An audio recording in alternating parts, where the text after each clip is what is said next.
En la radio lo invitamos a escuchar este reportaje. Tienen la amabilidad de atendernos y agradecemos charlar con Pasan Cosas, con Aire de Santa Fe, Sergio Rulicki, que es licenciado en Antropología de la Universidad de Buenos Aires, es doctor en Comunicación Social de la Universidad Austral, especialista en comunicación no verbal, cómo nos gustan los comunicadores el tema de la comunicación no verbal, y lingüística forense. Sergio, ¿cómo estás? Hola, ¿qué tal? Buenas tardes a todos, ¿cómo les va? Bueno, ¿cuánto para analizar, no? Dentro de todo este tema que tanto hemos puesto bajo la lupa pública, este video, no sé qué percepción qué impresión te generó a vos, por ejemplo, con tu especialidad y con tus conocimientos. Bueno, precisamente porque hago un trabajo profesional en este campo, no puedo guiarme por impresiones, sino que tengo que aplicar herramientas, tengo que aplicar comunicación no verbal destinada a detectar indicios generales, estados emocionales que pueden dar pistas acerca de algo más, pero sobre todo en este tipo de casos que involucran un delito y una causa judicial que, bueno, aunque esté prescripta, existe esta cuestión del juicio por la verdad, ¿no?, que están planteando. En fin, veremos si se llega a realizar. Pero precisamente debido al contexto, la lingüística forense aplica aún más que la comunicación no verbal en este caso, porque él declara, Jay Mamón, que está viviendo niveles de angustia que nunca había experimentado antes y su lenguaje corporal es de angustia. El problema es que esa angustia no se puede saber en función de qué se ha desencadenado. ¿Está sintiendo angustia debido a que su carrera está destruida por la denuncia? ¿Está sintiendo angustia por ser acusado falsamente? ¿Está sintiendo angustia por haber sido descubierto? ¿Por qué siente angustia? Él puede decir lo que quiera y la emoción la podemos conocer, pero sin la posibilidad de hacer repreguntas, sin la contextualización de una entrevista o interrogatorio propiamente forense, estas son simplemente declaraciones públicas que hay que analizar con el debido cuidado. Claro. Aún así, si nos fijamos bien atentamente, si prestamos atención, si ponemos el foco en qué puede decirnos la lingüística forense, ya que la comunicación no verbal en este caso, tomada de un solo ejemplo, y como bien decían en el estudio, habría que compararla con su comportamiento basal. ¿Cómo es él habitualmente? ¿Coincide la forma en que se manifiesta con otros estados de angustia por los que haya pasado y haya hecho públicos? Bueno, es complicado, pero sí tenemos lo que dijo, y ahí podemos profundizar si ustedes quieren. Por favor, sí, súper interesante esto. Bien, gracias. Cuando la estrategia general del comienzo de su relato la podríamos llamar victimización, es decir, yo soy la víctima real en esta situación. La estrategia de victimización es una alerta para los investigadores policiales y judiciales en los Estados Unidos, sobre todo porque de los Estados Unidos vienen estas técnicas que llevan muchas décadas de aplicación y sobre las cuales hay estadísticas muy confiables, como para decir 5 categorías del análisis de la credibilidad, alguna de ellas, quiero decir. Por ejemplo, la primera sería muy probablemente falso. Probablemente falso, no se puede determinar, probablemente verdadero y muy probablemente verdadero. Esas son las 5 categorías del análisis de la evaluación de la credibilidad. O sea, no puede decirse a través de lo que una persona haya dicho o de sus gestos si miente o dice la verdad en un 100%, pero uno puede acercarse a una conclusión y luego, corroborando con pruebas de otro orden, se puede usar lo que a través del análisis de la comunicación no verbal y la lingüística forense podemos encontrar para sustentar, por ejemplo, lo que un juez puede determinar como íntima convicción. Si un juez está íntimamente convencido de que alguien es culpable, lo puede condenar. Bien, entonces, ¿qué tenemos acá en su discurso? Dejando de lado el comienzo de tanta angustia, él dice, lo que dice tiene que ver con esto que decía de ponerse en el lugar de la víctima. Bien, luego hace algo que es correcto, y es... declara, yo no violé, yo no abusé, yo no drogué a ninguna persona jamás, nunca en mi vida, ni lo hice, ni lo haría, ni lo voy a hacer, lo niego rotundamente. Es una negación tajante. Y lo que se espera de un inocente es que niegue en forma tajante la acusación. Sería complejo si no hiciera esto. Es decir, si no hubiera hecho esto, sería un indicio más en términos de una baja en su credibilidad. Bien. Luego dice, estamos hablando de un nene de 14 años, que es una declaración polémica, porque ¿a qué se refiere? He visto que en algunos canales lo han interpretado, algunos periodistas lo han interpretado como un desliz. Sí. Es decir, se le escapó, está diciendo sí, tenía 14 años. Sí. Y otro participante de ese programa... dice, no, en realidad lo que está diciendo, pero ¿cómo es posible que puedan pensar de mí que puedo hacer eso con un nene de 14 años? Lo cual es otra bandera de alerta, ese tipo de argumentación, y sobre todo en este contexto en el cual es tan grande la diferencia entre 14 y 16. Claro. Es decir, que el niño, que el muchacho tuviera 16. Cambian algo. Cambian algo, lo hace menos vulnerable. Bueno, hay unas pequeñas disquisiciones legales acerca de cuándo vale el consentimiento o cuándo no. Y creo que es a partir de los 16, aunque algunos dicen que no, que rige hasta los 18. Eso lo tiene que determinar. He escuchado abogados diciendo distintas versiones de esta cuestión. En todo caso, él parece apoyarse en instilar la idea de que se había puesto en relación con alguien solo a partir de que esta persona tuviera 16 años, que es la edad que él dice que tenía en esa fiesta donde se conocieron, aunque tampoco dice cuándo comenzaron la relación. Claro. No da ninguna fecha concreta, solo dice que se conocieron cuando el chico tenía 16 años. Bueno, pero ¿por qué no aclara? ¿Empezaron la relación en ese momento? ¿Quizás esa misma noche? ¿La empezaron después, a la semana? ¿Cómo fue? Y además que en todo esto entra quien los presentó, quien podría categorizarse como el entregador, aparentemente de una persona adulta que podría tratarse de un entregador. Esta persona es mencionada y quiero decir que sería muy importante ubicarla, ¿verdad? Claro. Sería muy importante saber quién es esa persona. Y no se ha aclarado ese tema. Creo que el propio Lucas no lo ha dicho. He dicho una persona adulta o alguien más grande o algo por el estilo, que estaba en la casa de ese amigo donde él había ido y quien lo lleva luego a la fiesta, aparentemente, o algo así. La historia no queda completamente clara en varios aspectos. Cuestión que Jay Mamón intenta que nosotros prestemos atención a la idea de que tenía 16 años y no 14. En lo personal, acá hago una observación, no me parece una diferencia tan grande, pero legalmente puede que lo sea. Y a él se muestra indignado. Indignado de cómo pueden pensar que él podría abusar de una criatura, y dice, esto es lo importante. Decir, esto es lo importante, que cómo podemos hablar de un chico de 14 años y relacionarlo conmigo, 16 no sé si hay tanta diferencia, pero lo que él quiere es direccionar el foco. Está bien, es parte de una estrategia, es una presentación que seguramente habrá consensuado con algún abogado, que lo habrá asesorado, porque algunas cosas de su defensa están bien, sí. Ahora, Sergio, ¿se condice con su postura corporal?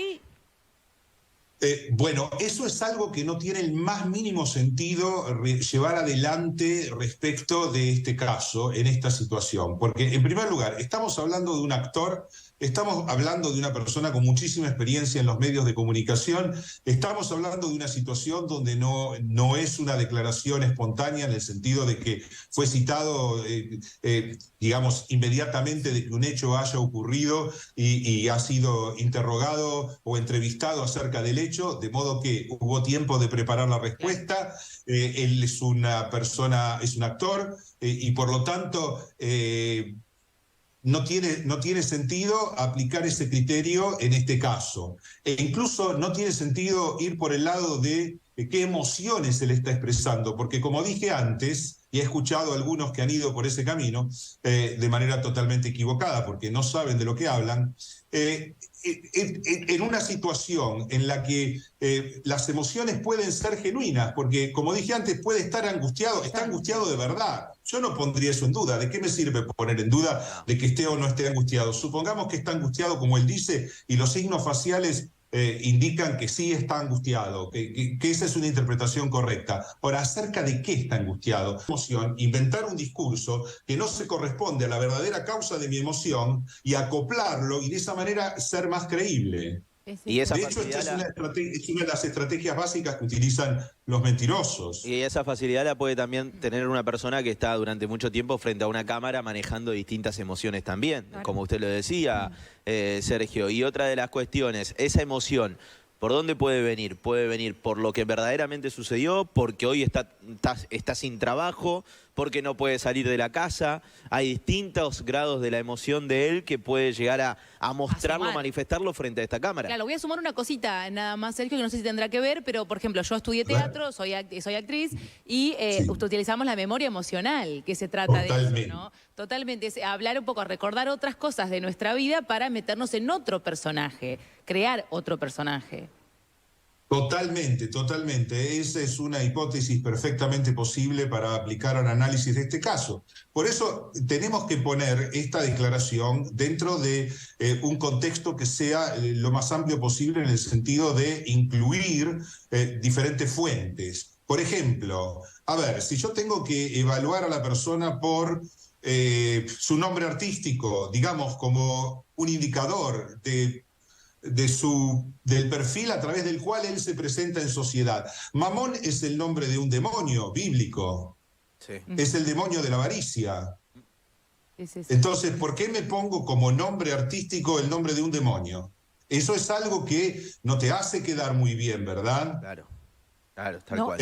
Y menos ahora, Sergio, sí, me imagino. En este momento. Sí, en este contexto, claro, cuando empezamos a evaluar un montón de cosas. Volvés el tiempo atrás, claro, las cosas que se dijeron, las cosas que se han hecho, o inclusive esto del nombre, y hoy no te ayuda en nada. Hoy no ayudaría en nada eso, y tampoco personajes que él ha hecho lo han ayudado. Igual eso sería, digamos, un indicio circunstancial. Puede ser una coincidencia, una confluencia, una coincidencia. Bueno, él eligió ese nombre por ser, ¿cómo se puede decir? Alguien, cuando alguien no es mainstream, socialmente mainstream, alguien es diferente o en contra de lo establecido, bueno, podría ser. El personaje que hacía, bueno, puede ser una exageración de algo con lo que no necesariamente la persona está de acuerdo. Tal cual. Pero bien, y si encontramos en el discurso... si lo analizamos con las categorías de la lingüística forense, eso puede darnos pistas todavía mucho más fuertes que la comunicación no verbal, que en este caso no aplicaría, no aplica como lo más importante, y el resto de las cuestiones más circunstanciales, como su nombre artístico, los personajes que hacía, en términos de la vulgaridad sexual que ponía en escena a través de sus personajes. Y, en fin, algo extremo. Pero hay otras cuestiones, no voy a seguir en orden, por las dudas que nos quedemos sin tiempo, pero voy a ir a algunas cuestiones fundamentales. Cuando cuando él habla del tweet, es tan importante lo que se dice como lo que no se dice, es decir, como lo que se oculta, como lo que se dejó de decir y estaba ahí. El tweet original dice la palabra que empieza con G, gar, ¿sí? Zarpado. Sí. Estábamos zarpado. ¿Qué significa zarpado? ¿Qué es ser un zarpado en una relación sexual?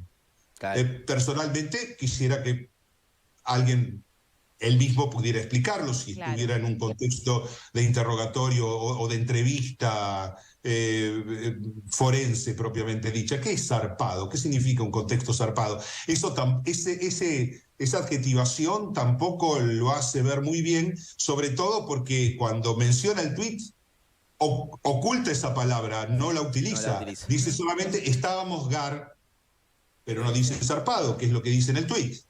Pero hay otra cosa más. Si me preguntan qué es lo que a mí más me conmovió en términos del resultado del análisis. Si yo no parto de una conmoción emocional, parto de un análisis racional y luego veo qué es lo que siento. Lo veo en segundo lugar. Cuando él declara que habían iniciado una relación de amor, de contención y de consentimiento, son los tres términos que usa él, sí. Exactamente. Repitámoslo: amor, contención y consentimiento. Bueno, la inclusión del término consentimiento tiene que ver con marcar la cancha de lo que estaba sucediendo en ese momento. Él declara que fue una relación consentida. Ahora, cuando declara que había amor y contención, o sea que no era simplemente un gar, ¿sí? Claro, sino que había amor y contención y que fueron durante muchos años y que se daban besos en la calle, iban de la mano. Luego él declara, Jay Mamón, que entiende que, o algo por el estilo, Lucas tiene que sanar su historia. Quiere decir que él conocía la historia de antes. ¿Se puede pensar que no haya conocido la historia de Lucas como un chico abusado a los 5 años, luego a los 11, si no me equivoco, luego cooptado por la organización de los boy lovers y eso, sí, que Jay Mamón haya sido a lo largo de tantos años de relación, por lo menos él declara de los 19/16 hasta los 25, como declara, que nunca jamás Lucas le haya contado lo que le había pasado. Claro. Claro. A mí me suena muy inverosímil eso. Y suponiendo que sí se lo hubiera contado, en una relación de amor y contención, ¿qué podría esperarse de la persona que te quiere y te contiene en ese caso? Y un acompañamiento, o lo mismo que haya estado, obviamente, acompañándolo en una situación así dura y difícil para Lucas, por ejemplo. Que lo haya estimulado a denunciar. También. Sí, también. Es lo primero que a mí se me ocurre pensar. Más una persona más grande, ¿no? En cuanto a edad. Por supuesto. Ese es un aspecto que sin duda hay que considerar. La cuestión de las fechas hay que estudiarla más porque son confusas. Claro. ¿Desde cuándo? La pregunta es, ¿desde cuándo salían? ¿Desde cuándo tenían una relación íntima? Esas son las cosas que a mí más me han llamado la atención y un vínculo lleno de amor, dijo, lleno de amor, de contención. Yo no entiendo, si hubo aunque sea un momento de amor y la contención, ¿a qué se refiere la contención? Sin duda Lucas era un chico vulnerable con muchos problemas, con una historia de vida dificilísima. ¿Y la contención por dónde pasaría si hay amor en este caso? Me gustaría que alguien que haya tenido una experiencia por el estilo pudiera decirlo, es decir, que se haya enterado que su pareja sufrió, su pareja o su relación íntima a lo largo de muchos años, una situación como esta, no va a salir en su defensa, no se va a indignar por eso. Claro. En ningún momento el pasado de este chico le preocupó como para salir a decir algo. Entonces, ¿cuál era ese vínculo lleno de amor? A mí no me cierra. Sergio, como para ir cerrando con esto que decíamos del tiempo y poder llegar a alguna conclusión. Yo sé que es difícil, que no se puede decir yo le creo o no le creo, porque vos lo dijiste recién, yo no puedo tomar esa decisión, pero si vos tendrías que darnos tu opinión personal, después de terminar de ver el video, sí, ¿qué te quedó de ese video? ¿Qué le contaste a tus amigos sobre el video? Que cuando te preguntaron, Sergio, ¿qué opinás? Como dije antes, mi trabajo me exige que sea muy cauto en ofrecer conclusiones, pero permítanme una conclusión antropológica, una conclusión más general, una conclusión incluso histórica. y que tiene que ver con algo mucho más amplio que este caso en particular. Ustedes sabrán que los cálculos de organizaciones de defensa de los niños llegan a los 20.000 niños desaparecidos en Ucrania, por ejemplo, o sea, raptados de su familia. ¿Para qué? ¿A dónde van a parar? Ustedes saben que en Estados Unidos desaparecen, en este momento no tengo la cifra, pero son muchísimos niños los que desaparecen por año y de los que no se tienen rastros. ¿Hay redes de trata? Sí, hay redes de trata. Hay una con la que con la que está vinculado este caso, por el lado de Lucas al menos, la de Corsi era el apellido, el psicólogo. Sí. Dios mío. Bueno, hay redes de trata. Las redes de trata son muy antiguas en el mundo y hay un mercado para eso. Y digo, las redes de trata incluyendo la trata infantil. Hay un mercado para eso. Y para darles a ustedes la idea de cuán profundo es ese mercado, de cuán profundamente histórico es ese mercado, en el diario de Colón, en la bitácora de Colón, cuando yo me enteré de esto en la universidad, cuando estudiaba antropología en la materia etnohistoria, no lo podía creer. Nos dieron a leer una parte del diario de Colón, y en esa parte decía que aparte de oro y otros metales valiosos, había muchas niñas atractivas de 9 años que serían un éxito en los burdeles de París. Colón. Cristóbal Colón, de puño y letra, venía a buscar no solo oro, venía a traficar niñas y quizás niños también. Entonces, la profundidad de la pedofilia en las élites poderosas gobernantes europeas y de otras regiones del mundo es profundísima. Totalmente. Y otras cosas igualmente terribles se han hecho con los niños a lo largo de historia. Conocen ustedes que había sacrificios humanos infantiles en las épocas bíblicas e incluso en América Latina, lamentablemente, bajo las estructuras estatales de los imperios aztecas e incas. Exactamente. Sí, de todas maneras no tenían la dimensión del horror de lo que pasaba en manos de los europeos, ¿eh? Hay que reconocer eso también, por lo menos en una cuestión de grado. Sergio. Sí. Te agradecemos, estamos pasados de hora, estamos sobre las noticias, pero te agradecemos mucho. La verdad que es súper interesante la posibilidad de hacer este análisis, tanto de lo discursivo como de lo paralingüístico, que de alguna forma es parte de lo que todos hacemos y comunicamos todo el tiempo, ¿no? Y si bien es muy difícil juzgar, también todos juzgamos por las impresiones que tenemos sobre lo que decimos y cómo lo decimos.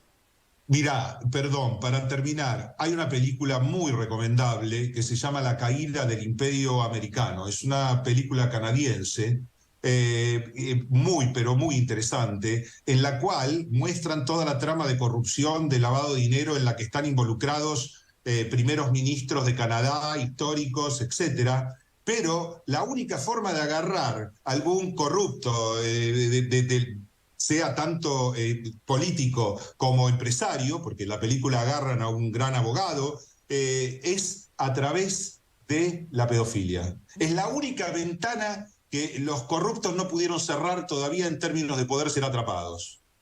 Gracias, Sergio. Y ojalá se sigan ventilando muchos más casos, porque seguro que los hay. Totalmente, gracias, ojalá. Sergio. Sergio Rullicki, con nosotros, especialista en comunicación no verbal y lingüística forense, 1906.